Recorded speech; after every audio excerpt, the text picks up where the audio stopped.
Big boss హౌస్లో 3వ వారం పవరస్త్రం సంపాదించుకోవడానికి ముగ్గురు కంటెస్టెంట్లు ఎన్నుకొని పవరస్త్రం సంపాదించుకోవడానికి వాళ్ళు అర్హులో కాదో అవునో కాదో అని చెప్పమని మిగతా సభ్యులకి చెప్పాడు బిగ్ బాస్.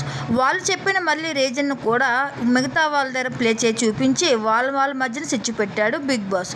అయితే గౌతమ్ మాత్రం శోభా శెట్టి సరికాదని చెప్పిన విషయంపై గౌతమ్ కూడా పెద్ద రచ్చ జరిగిన సంగతి మన అందరికీ తెలిసిందే.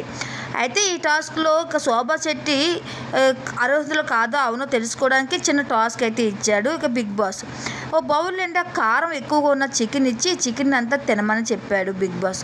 అయితే ఎంతో కష్టపడి ఓపిక కారం ఎక్కువైనా సరే మంటకు భరించలేక కొంతవరకు తిన్నది శోభా శెట్టి.